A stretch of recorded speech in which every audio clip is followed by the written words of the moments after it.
Just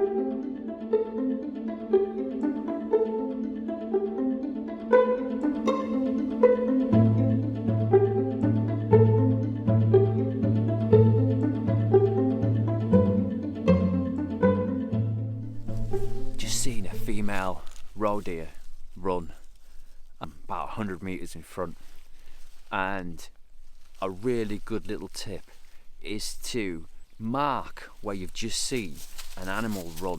If you can find a tree or a point, put your eye to it. Why? Because then you have a reference point as to where the animal's just been, and then hopefully you'll be able to pick up the track. This is one of the start points of how to learn how to age a track. Now, another way you can age a track is if you find in your local area where you can access quite easily the track that an animal's just left.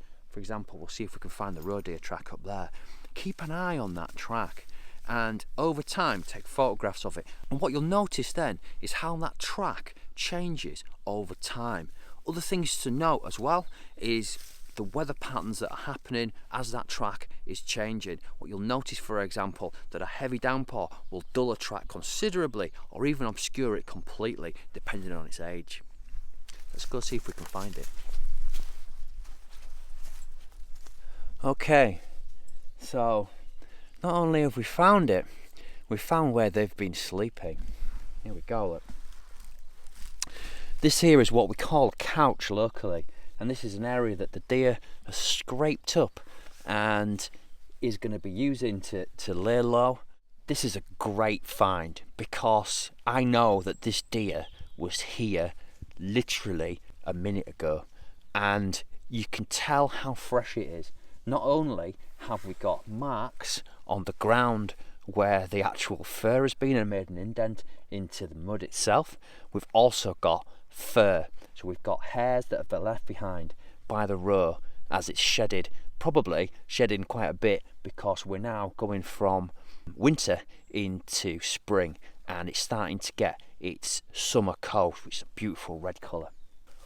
If we just have a look around, we get a fundamental idea of what the deer was trying to achieve here.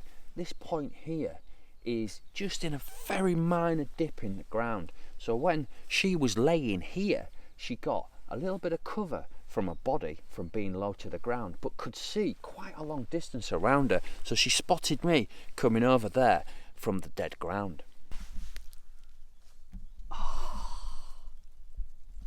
And the other wonderful thing, the ground is still warm from a roe deer that was just lying here. So this is a lovely little find and a great introduction as to what I mean when you start to be able to see what's around you, start to get a sense of the animals that are sharing the environment with you and their lives, their everyday comings and goings. And there we go, an actual fresh roe deer hair. We know it's a roe deer hair as well because if we pull it, it snaps like that. Finding fresh sign and seeing that the animal had just been laying there, and to feel the heat from the roe deer on your hand, wow, absolutely wonderful. Join us in part 3 where we investigate the benefits of tracking to your outdoors time and find out more hints and tips to help you learn this ancient skill.